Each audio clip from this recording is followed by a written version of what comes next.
Hai, balik lagi bersama gue Ronald di channel 2 yang membahas tentang retail.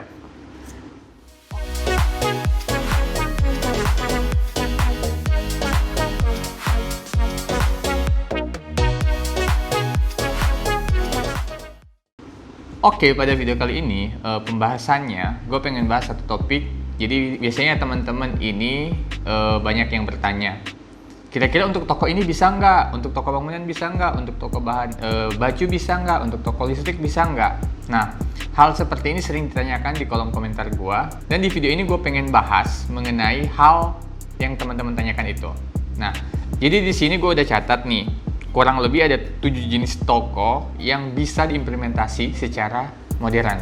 Jadi dari tradisional bisa direvolusi jadi modern, atau mau dibikin tahap awalnya langsung jadi modern. Itu sangat bisa teman-teman lakukan. Oke, di toko pertama.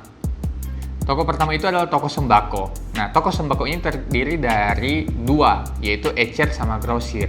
Sebelum gue bahas mengenai ecer sama grosir, gue akan pengen jelasin mengenai toko sembako. Jadi toko sembako itu toko yang menjual bahan-bahan kebutuhan harian seperti apa? Sabun, beras, gula putih, bumbu-bumbu masak, kurang lebih seperti itu. Jadi toko seperti itu bisa untuk diimplementasi secara modern, baik itu secara eceran, jualnya ngecer, atau baik secara grosir, jadi jualnya juga grosiran. Itu bisa diimplementasi secara modern. Nah, untuk toko-toko yang eceran, teman-teman bisa lihat videonya di link yang gue tunjukin ini. Oke, jadi di situ juga gue sempat implementasi toko eceran yang biasanya ngecer, itu diimplementasi untuk bisa jadi seperti minimarket, kurang lebih seperti itu. Dan untuk toko-toko grosir, baru-baru ini gue mengerjakan untuk toko grosir diimplementasi menjadi sebuah minimarket. Jadi penjualannya di dalam juga bisa, jadi penjualan di dalamnya juga itu ada penjualan grosir dan juga ada penjualan eceran, karena dia udah berupa minimarket. Nah, teman-teman bisa tonton video ini. Jadi di video itu gue jelasin tuh implementasi tahap awal, prosesnya sampai jadinya kayak gimana. Kurang lebih seperti itu. Itu yang pertama ya teman-teman. Oke. Yang kedua itu adalah toko bangunan dan toko peralatan listrik.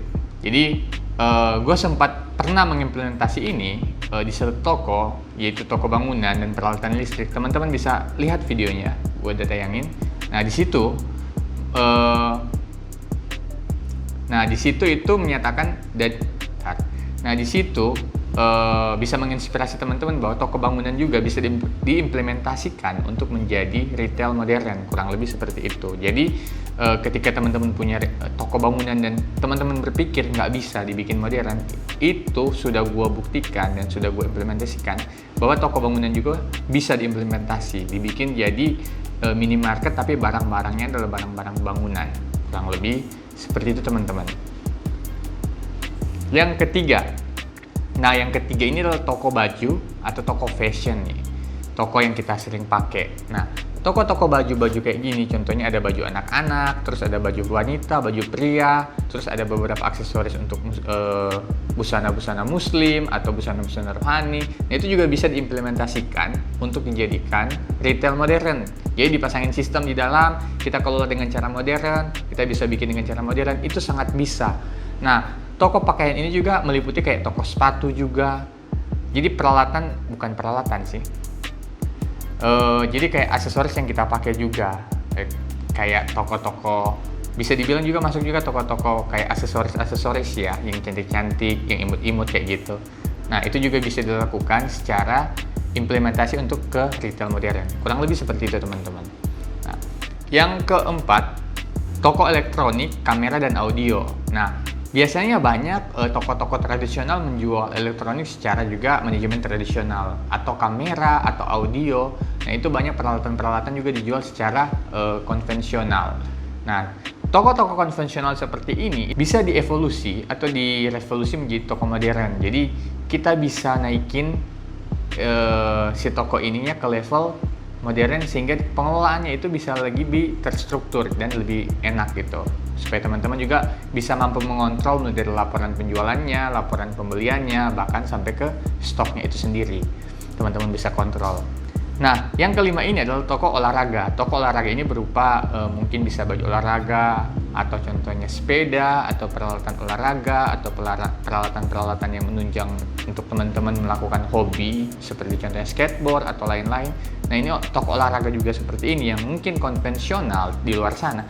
Itu juga sangat mungkin buat untuk diimplementasikan menjadi retail modern. Jadi teman-teman nggak usah bertanya-tanya lagi, toko saya ini bisa nggak toko olahraga, bisa untuk diimplementasi untuk jadi retail modern nggak?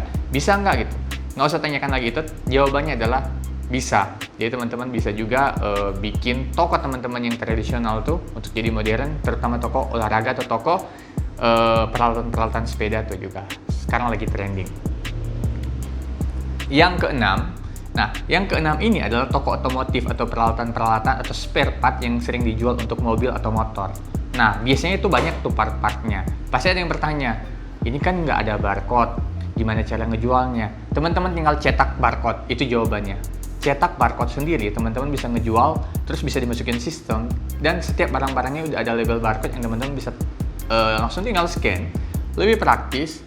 Manajemennya juga bisa diubah menjadi retail modern, sehingga teman-teman juga nggak perlu pusing dalam mengontrol stok keluar, laporan penjualan, laporan pembelian, dan masih banyak lagi yang teman-teman bisa lakukan. Dan yang terakhir ada yang ketujuh, gue sempat kepikiran loh, ada juga banyak orang-orang yang satu tokonya full itu jual yang namanya toko mainan. Nah, apakah ini bisa diimplementasikan menjadi retail modern? Sangat bisa, karena kenapa? Toko mainan juga sebenarnya adalah sebuah trading, jadi mereka beli barangnya mainan, terus langsung dipajang, terus dijual. Nggak ada proses untuk membuat bahan baku jadi bahan jadi. Nah, hal-hal seperti ini juga bisa juga dilakukan oleh pengusaha toko mainan. Jadi, segala sesuatu yang gue ajarin di sini, kayak mengenai bagaimana cara buat bikin sistem operasional menjadi modern, sistem operasionalnya, terus peralatan kasir yang dipakai juga sama sebenarnya.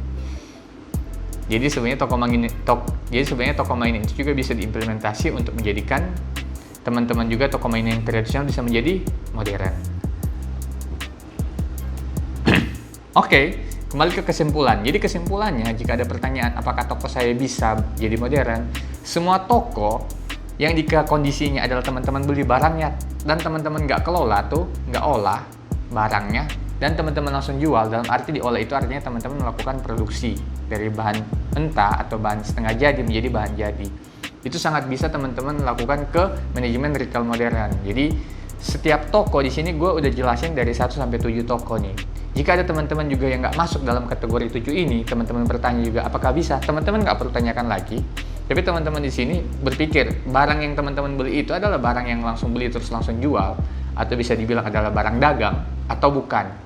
Jika jawabannya adalah barang dagang, itu sangat bisa teman-teman ubah toko teman-teman yang tradisional itu menjadi modern. Jadi pertanyaan-pertanyaan seperti itu yang sering ditanyakan, toko gua bisa nggak, toko gua bisa nggak, toko situ bisa nggak, toko teman saya bisa nggak, itu sekarang sudah terjawab full bahwa semua toko, jika teman-teman jual barangnya, istilahnya barang dagang, itu sangat bisa diubah menjadi modern. Kurang lebih seperti itu. Nah, untuk tingkat kesulitannya atau caranya kayak gimana, teman-teman bisa tanya atau teman-teman bisa pakai ke orang ahli untuk buat menjadi konsultan di tempat teman-teman semua. Jadi teman-teman bisa merasa aman, merasa nyaman, karena jika teman-teman nggak punya pengalaman juga akan mengalami kesulitan. Tapi di sini gue berusaha ngajar teman-teman supaya teman-teman kesulitan-kesulitan itu bisa teman-teman tahu dari pengetahuan yang gue sering share di sini. Oke, gue rasa cukup video gue yang membahas tentang retail apa saja yang kira-kira bisa dibikin menjadi modern. Gua rasa cukup. Jadi teman-teman di sini kalau merasa tercerahkan nih, teman-teman bisa komen di kolom komentar, atau teman-teman merasa ini bermanfaat, teman-teman bisa share ke teman-teman yang lain supaya teman-teman yang lain juga banyak menonton video ini, dan teman-teman yang lain juga harus berpikir secara bisa dibilang lebih open minded ke teknologi supaya menggunakan teknologi untuk membantu bisnis dari teman-teman semua. Oke. Jika teman-teman memiliki pertanyaan silahkan komen, dan jika teman-teman menyukai video ini share, like, dan jangan lupa bantu channel ini untuk teman-teman melakukan subscribe. Oke, see you guys, bye bye.